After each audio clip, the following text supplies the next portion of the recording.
C'est surtout vous qui valez de l'or. Alors donc, d'abord un grand merci à Jean-François et puis à Pascal de m'avoir invité à être avec vous pendant ces 48 heures. Je vous avouerai qu'il y a 5 mois, les Serious Games, c'était à l'autre bout de la planète pour moi. J'étais vraiment aux antipodes. Et puis en fait, le hasard fait que je me retrouve impacté portant aujourd'hui ou participant à 2 projets qui ont été ANR qui viennent d'être déposés, qui justement utilisent ces Serious Games.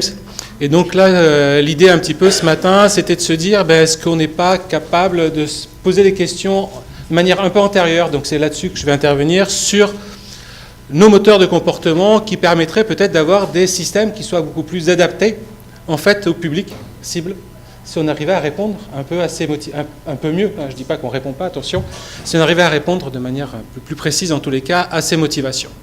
Donc dans ce cadre-là, par rapport à moi, marketeur, donc je suis professeur d'université en marketing, dans une école du ministère de l'Agriculture qui est ONIRIS, qui est une école d'ingénieurs agroalimentaires et vétérinaires. Donc on fusionne les deux, c'est un peu particulier. Et donc on s'intéresse, moi je suis un incorrigible touche-à-tout, et je m'intéresse notamment à c'est quoi en fait qui me motive au jour le jour, qu'est-ce qui me fait fonctionner. Donc j'ai beaucoup travaillé sur l'identité, par exemple, et puis là en ce moment je travaille plus sur des variables psychologiques comme l'OR ou l'orientation régulatrice. Vous devez connaître en partie, donc sur lequel je vais faire juste un petit rappel et vous présenter en fait un instrument de mesure qu'on a développé sur cette théorie-là qui s'adapte au cas français, voir un peu comment, en marketing, ce qui nous m'importe, moi, c'est de pouvoir segmenter les gens et de voir un peu est-ce qu'on est capable d'expliquer quels sont nos choix.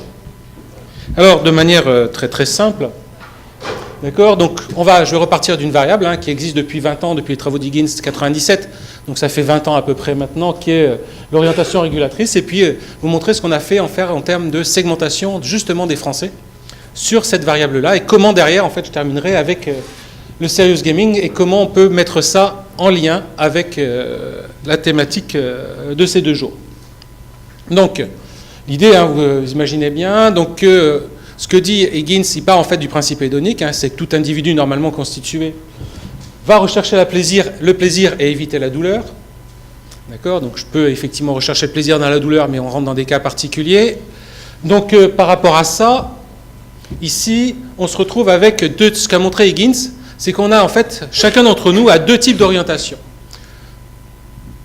De manière plus ou moins prononcée, mais on va être de manière chronique, plutôt soit prévention, soit promotion. Quand je suis prévention, ça veut dire que derrière, je vais éviter, cherche à éviter de perdre. Quand je suis promotion, je vais essayer d'approcher le résultat final. Imaginons, ce qui n'est pas gagné, que je veuille avoir un corps d'Apollon pour le prochain été sur la plage niçoise. Qu'est-ce que je fais ? Est-ce que j'évite d'aller au restaurant ou est-ce que je vais me mettre à pratiquer du sport de manière intensive pour avoir le corps recherché ? Vous voyez bien que dans l'un, on va éliminer un certain nombre de possibles, histoire d'eux, alors que dans l'autre, on va essayer d'approcher au mieux le résultat escompté. D'accord ? Donc de la même façon, je suis avec un public d'étudiants par exemple, vous avez un examen demain matin, hyper important pour valider, je prends l'internat par exemple, c'est demain que vous passez l'examen pour l'internat. Qu'est-ce que vous faites ce soir ? Vous sortez, vous restez à réviser. La prévention, il va rester à réviser, parce que des fois au moins il ne culpabilisera pas, alors que la promotion est capable de sortir pour obtenir le même résultat. C'est-à-dire qu'il n'y a pas on n'a pas exactement le même type de fonctionnement. Voilà. Donc quand on regarde un petit peu les choses, c'est au niveau de l'orientation régulatrice, c'est-à-dire qu'il y en a un qui est plutôt dans une stratégie d'approche, c'est une inclination naturelle, c'est notre éducation en fait qui fait ça, c'est notre culture qui fait ça. Soit de l'autre côté, on est plutôt en stratégie d'évitement, ça veut dire que derrière, je suis soit sur un concept de soi et un moi qui est plutôt idéal dans l'approche et dans la promotion, alors qu'on est plutôt sur quelque chose, le soi qui serait plutôt obligé de l'autre côté. Ça veut dire que derrière, quand je suis sur la promotion, je suis plutôt derrière sur l'obtention d'idéaux, ça veut dire que derrière, on est plutôt sur ce qu'on appelle sur des fins, alors que de l'autre côté, on va plutôt avoir des approches en termes de moyens. Voilà. Donc je fais très très vite. L'important, c'est qu'on puisse après plutôt discuter, je suis là plutôt pour ouvrir les choses et puis ouvrir le débat en fait en apportant un éclairage fait par, en tous les cas, la psychologie et le marketing. Quand on regarde l'orientation régulatrice, c'est quelque chose qui est abondant. Hein. Quand on regarde aujourd'hui les publications sur ce champ théorique, il y en a une cinquantaine à minima tous les mois dans les plus grosses revues, qui, en termes de comportement de consommation, a plutôt porté sur, derrière, ça peut expliquer nos préférences, ça peut expliquer derrière comment je vais mettre en place des stratégies de persuasion des acteurs d'aller dans le sens que je voudrais. Et donc, en fonction du message que je vais donner, je vais être capable d'orienter le choix de cet acteur-là. Ça peut être sur le contrôle de soi, il y a un certain nombre de choses qui ont été faites. Derrière, mais ce qui apparaît, et ce que montrent aujourd'hui les derniers travaux, c'est que même si on a une orientation chronique, on peut, grâce à de la manipulation, d'une certaine façon, orienter l'individu. C'est-à-dire, je peux le remettre en situation d'incongruence par rapport à ce qu'il est naturellement. Pour que, temporairement, il ait le comportement, ou s'oriente vers le comportement que j'aimerais qu'il ait. Donc ça, c'est la première chose. Le problème qu'il y a aujourd'hui, notamment en psychologie, en marketing et en France, c'est qu'on ne sait pas le mesurer. Voilà. Donc l'effort qu'on a fait, nous, sur Nantes, a été de mesurer tout ça et d'essayer d'avoir un instrument. Je vais vous montrer comment ça s'impacte après derrière. Et puis j'ouvrirai sur le serious game et qu'est-ce qu'on peut faire, parce qu'il y a d'autres théories qui s'emboîtent en même temps derrière. Donc ça a été fait de manière très scientifique. Hein. C'est des études quali pour déterminer la batterie d'items. Derrière, tout ça, c'est validé scientifiquement. Enfin, il y a des tas de procédures, je ne rentre pas dans tout ça, qui permettent à l'arrivée de pouvoir obtenir un instrument de mesure avec 8 dimensions et 18 items qui mesurent en fait les manifestations, je vais dire, de l'orientation régulatrice et qui vont permettre de segmenter en fait les individus. Quand on regarde la population française, hein, donc il y a 765 personnes avec un échantillon boule de neige en fait qui a été interrogé, donc ça va des personnes allées de 15 à 88 ans hein, qui ont été interrogées sur Internet. Donc on se retrouve avec la moitié de la population promotion, globalement, et l'autre moitié prévention. Mais il y en a qui sont purs, et d'autres qui ont le cul un peu entre deux chaises. Et notamment, moi, c'est ceux que j'appelle, par exemple, les préventions en insécurité. C'est-à-dire, fondamentalement, je ne sais pas s'ils sont vraiment prévention, mais en tous les cas, ils seraient peut-être promotion, mais au regard de la culture judéo-chrétienne française, ils culpabilisent à mort chaque fois qu'ils veulent se faire plaisir. Donc, ce qui fait qu'on va le retrouver après. Juste derrière, ils ont des choix un peu particuliers. Voilà, donc quand on regarde, donc là vous avez les 8 dimensions, je mettrai à disposition si vous voulez le baromètre. Là on vient de retester puisque l'échelle n'était pas tout à fait stable, donc on vient de faire une étude, donc j'ai eu les résultats avant-hier sur un échantillon représentatif français pour avoir un instrument qui soit un peu plus solide, mais donc globalement, ce qu'on voit quand on regarde, on a cherché à voir dans notre vie de tous les jours quel était l'impact de cette orientation, est-ce que c'est capable d'expliquer nos choix alimentaires. Simplement, par exemple, est-ce que quand je mange, est-ce que je recherche le plaisir ou pas? Quand vous êtes en promotion, vous recherchez le plaisir. Quand vous êtes en prévention, vous le déclarez un peu moins. Ça ne veut pas dire que vous ne recherchez pas de plaisir. Hein. On est au-dessus de 50. Donc tout le monde, en France, recherche du plaisir dans son alimentation. C'est le premier critère. Après, on aura la santé, etc. Mais le premier critère, c'est se faire plaisir. Deuxième chose, est-ce que je suis les recettes? Les promotions, ils ont de plus grande facilité à se libérer chaque fois qu'ils font les plats. Ça ne veut pas dire que tous vont tester de nouvelles recettes. D'accord? Les promotions pures vont le tester. Ceux qui ne le sont pas tout à fait purs vont freiner par rapport à l'autre. En même temps, on s'intéresse sur est-ce que vous connaissez le PNNS, est-ce que vous suivez les messages de recommandation, etc. En fait, les promotions, pas tellement. Les préventions disent le faire un petit peu plus. Vous voyez, des choses comme ça. Est-ce que derrière, vous êtes socialement responsable? Est-ce que vous avez un comportement locavore? Enfin bon. Quand je suis en plutôt prévention ou promotion responsable, je suis favorable sur des comportements de ce type-là, c'est-à-dire que c'est là-dedans, c'est parmi eux qu'on va retrouver les gens qui sont en AMAP, par exemple, et qui permettent d'engager. Alors, donc, on a essayé de voir un peu quel était l'impact. C'est-à-dire que derrière, donc ça, vous avez ce sont des cartes factorielles qui permettent de voir un peu les choses. Quand on regarde nos individus, donc nos 4 groupes, on leur demandait, est-ce que, donc il y avait dans l'enquête, c'est une enquête où il y avait 150 questions. Donc, si vous voulez, les gens, ils ne se sont pas rendus compte de ce qui se passait. Mon objectif à moi, c'est de noyer le poisson pour obtenir le meilleur déclaratif possible. Hein, sinon, c'est trop simple. Donc, derrière, on l'avait demandé, est-ce que vous avez... Donc, il y avait 5 nouveaux produits alimentaires qui étaient proposés. Les promotions ont testé les produits. Les préventions ne les ont pas testés. De manière significative.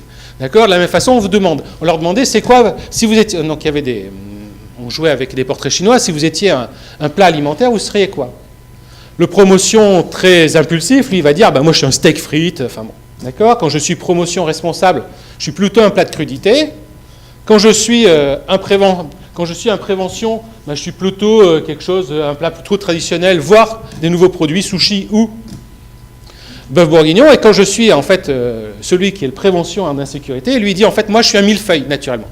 Vous voyez, il encaisse il empile les couches, etc. Et puis en fait il y avait des différents profils. On leur demandait si vous deviez définir c'est quoi votre profil individuel, on leur disait le prévention par exemple en insécurité, lui il va dire moi je suis indécis. C'est-à-dire quand je fais mes courses, je prends le produit, je le mets dans le caddie, puis je le remets dans le rayon, et puis voilà. D'accord. Donc après, il y a des achats où on voit que derrière, quand on prend le promotion par exemple impulsif, lui il dit, moi je fais mes courses régulièrement par plaisir, c'est vraiment le fun, etc. Donc il est capable d'aller chez des iguales le jour des soldes à poil pour être habillé, ce qui ne sera pas du tout le cas du prévention. D'accord. Qui lui va dire plutôt, non, j'y vais par obligation, vraiment ça me fatigue, etc. Donc je vais mettre en place des stratégies, peut-être pour éviter tout ça. Alors ça, c'est dans la vie de tous les jours. Mais on s'est intéressé sur il y avait des questions dichotomiques et sur le comportement dans la vie au travail. Et on voit là aussi des comportements très spécifiques qui apparaissent. C'est-à-dire que derrière, par exemple, vous venez de gagner 20 000 € qui n'étaient pas prévus. Qu'est-ce que vous faites? Le promotion impulsif, il va claquer l'argent. Le prévention, lui, il va dire « je thésaurise ». D'accord? Vous venez de gagner 10 000 € aussi, enfin il y avait des questions comme ça, vous venez de gagner 10 000 € et vous pouvez partir en voyage, vous pouvez payer le voyage de vos rêves. Qu'est-ce que vous faites? Vous partez à l'aventure avec votre sac à dos ou vous allez suivre un parcours, un truc organisé. Le prévention a plutôt tendance à suivre l'organisé, le promotion, lui, il va plutôt partir à l'aventure, etc. De la même façon, je prends juste un dernier exemple dans la vie de tous les jours, vous êtes là à Nice, près de Vallombrosa, là, ici, et puis c'est bouché de partout. Mais vous savez qu'il y a une toute petite route là qui va mener peut-être vers Cimier, vous n'êtes pas sûr d'y arriver. Ça vous permettrait d'éviter le bouchon. Qu'est-ce que vous faites? Prenez le petit chemin de traverse, quitte à vous perdre, ou vous restez dans le bouchon parce que vous êtes sûr que vous allez arriver à bon port. Le promotion, il va avoir tendance à vouloir aller tester ce qui se passe, histoire de pouvoir gagner, alors que le prévention va plutôt avoir tendance à rester. Mais même dans le travail, c'est-à-dire dans le travail d'équipe, si vous regardez ça, on voit bien que ce qui importe derrière, c'est est-ce que je suis sur l'harmonie du groupe ou est-ce que je suis sur la façon dont on va dynamiser tout ça. Et donc les promotions sont beaucoup plus dynamiques dans l'approche qu'ils ont du travail et les autres ont beaucoup plus besoin d'harmonie et de sécurité. Voilà. Donc on a vraiment les oppositions qui apparaissent. Voilà. C'était juste, je voulais vous montrer très rapidement l'ensemble des choses et se dire en fait derrière, et le serious gaming dans tout ça, qu'est-ce qu'on pourrait en faire? Alors en fait, à mon avis, il faut rajouter une deuxième variable derrière.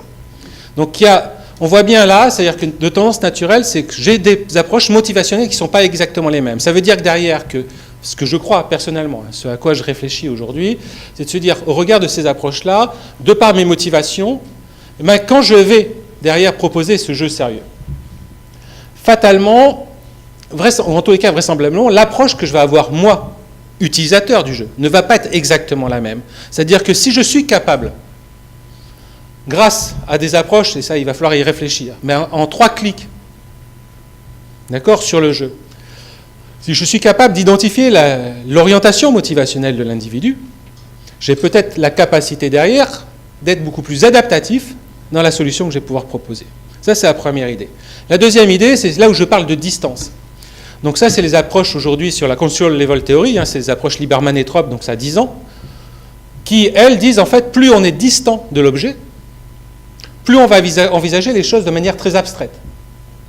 Envisager les choses de manière très abstraite, ça veut dire que derrière, ça va être très très difficile de concrétiser les choses. Mais l'intérêt du jeu, et là il y a un article qui vient de sortir, qui est sorti il y a 10 jours dans le Journal of Consumer Research, qui est un article de Yann Segupa et puis Wang, je crois, qui sont des gars de Hong Kong, qui ont montré que par rapport à cette théorie-là, ce qui est important, c'est peut-être le traitement de l'information. C'est-à-dire que quand on est sur un traitement qui est un traitement visuel, qui est le jeu en fait, tout d'un coup, ce traitement visuel permet de concrétiser les choses. Ça veut dire que derrière, grâce au jeu, je vais pouvoir donner du sens à ce qui peut être fait après. C'est-à-dire que quand je suis sur... Alors c'est valable, c'est pour ça après il y a 2 voies en fait, qui sont les 2 voies sur lesquelles je suis engagé aujourd'hui sur l'ANR. Le premier qui est sur l'apprentissage comme pour la médecine, mais là c'est pour des étudiants ingénieurs qui travaillent sur de l'éco-innovation. Donc on est sur des programmes de lancement de nouveaux produits sur les marchés, donc sur l'éco-innovation. Donc il y a eu un appel nationale il y a 3 semaines à peu près, qui était d'une, qui était sur l'université du numérique auquel on a répondu, et donc sur lequel on a proposé une plateforme avec des outils de simulation, des serious games, etc., pour justement aider les étudiants à concrétiser les choses. Mais voilà. Là, en tous les cas, je sens intuitivement que si j'ai, première chose, en fonction de mon orientation, ce que je suis fondamentalement, ce qui va me motiver, est-ce que c'est réussir à tout prix ou est-ce que c'est éviter de perdre en fonction de ce qu'est la chose pour moi. Quelque chose de totalement abstrait, concret. Tout à l'heure a été évoqué l'asthme, qui en termes de non-observance médicamenteuse est la plus grande calamité qui soit, puisqu'on n'a que 16% d'observants pour l'asthme. Donc quelque chose qui est totalement abstrait pour l'individu tant qu'il n'est pas en crise. Quand on n'est pas en crise, tout va bien. Mais si on vient pour la partie cardio, c'est pareil. Tant que j'ai de l'hypertension, tant que je ne suis pas diagnostiqué, que je ne suis pas en live, je ne me rends pas bien compte que je suis hyper tendu. Puisque j'ai eu le temps de...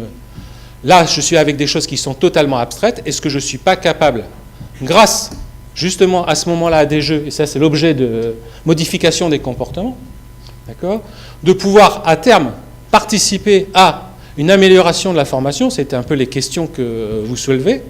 Et deuxième chose, participer non pas à la formation des étudiants, mais participer plutôt à une éducation thérapeutique qui permet au jour le jour de pouvoir concrétiser ce qui est en train de se passer. Voilà. Je vous remercie de votre attention. Je suis tout à fait prêt à échanger avec vous et discuter avec vous. Je suis sûr qu'on peut être tous intelligents ensemble. Voilà, c'était ça l'objet un petit peu de mon intervention avec vous ce matin. Merci. Merci beaucoup, Jean-Marc. L'orientation régulatrice, alors est-ce que ça donne des idées? Est-ce que ça motive des questions, des réflexions, des remarques? Oui, Loïc, j'arrive. Je prends l'orientation de Loïc. Non, c'est Florent, mais bon, c'est pas grave. Oui, en fait, j'ai une remarque. Oui. Bon, une petite question derrière, mais... Oui. Donc en fait, il y a une typologie des joueurs qui existent, Oui. on va dire globalement qui est classée en 4 types. Il y a le socialiseur, le QLR, voilà. Par rapport à ça, justement, vous avez fait une étude qui ressemble un petit peu à ce type-là, finalement, vis-à-vis du profil des consommateurs. Comment arriver à, on va dire, croiser ce genre d'insight pour arriver à faire quelque chose qui soit intéressant vis-à-vis du serious gaming? Parce qu'en fait, il y a quelque chose qui n'est pas simple, c'est qu'en termes de mécanismes de jeu qui sont impliqués dans les types, c'est pas du tout les mêmes.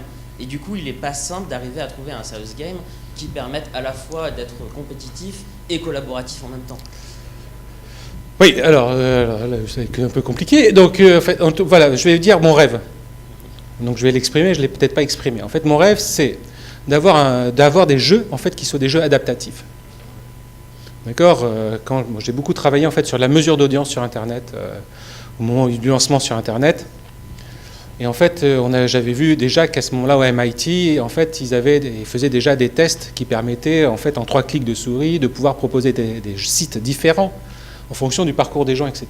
Moi, mon rêve, c'est que je sais qu'il existe des algorithmes génétiques, un certain nombre de choses, des algorithmes qui permettent, en fonction du parcours des gens et en fonction des choix qui sont faits, de pouvoir adapter les choses.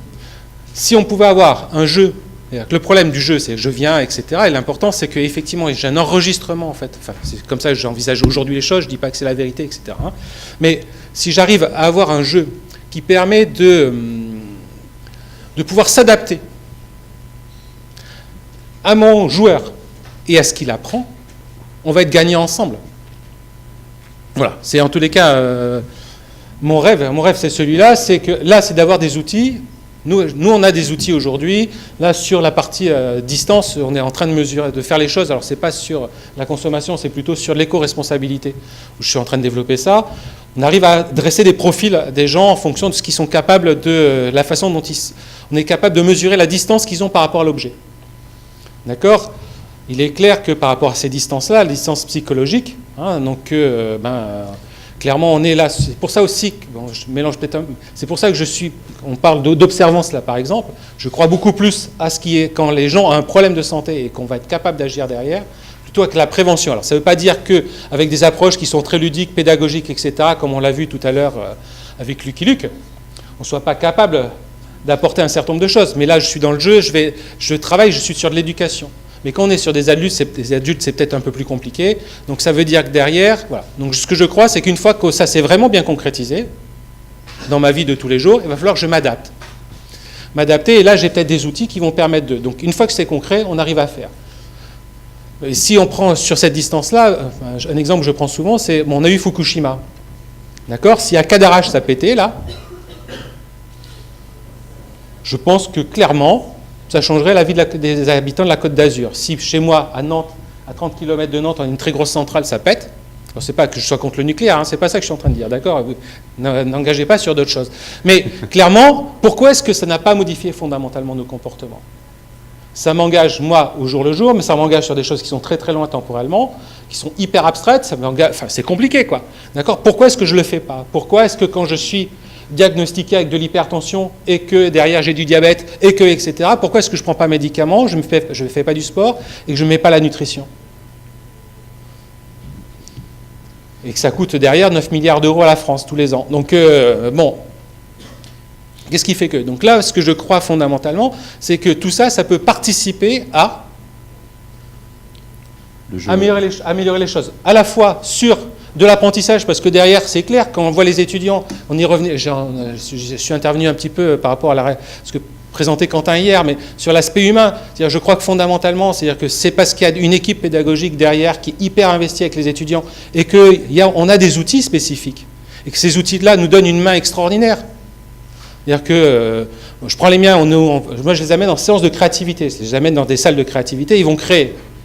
C'est la seule journée de l'année, ils font pas la gueule, quoi, de toute la journée. C'est-à-dire quand je les ai en face dans l'amphi, bon... ils commencent à avoir les têtes qui se posent, et poser la tête sur les mains, etc. Et des fois que la tête tombe, quoi. Enfin bon, donc, mais c'est normal. Enfin, tout d'un coup, ils sont acteurs. Et les jeux, c'est pareil. C'est-à-dire, tout d'un coup, je deviens acteur, et je vais pouvoir faciliter cet apprentissage-là. Après, voilà, c'est un outil. Et après, de l'autre côté, je suis sur ça. Il y a peut-être sûrement des tas de choses extraordinaires à faire. Ce que j'ai vu depuis hier laisse présager des choses formidable à pouvoir développer.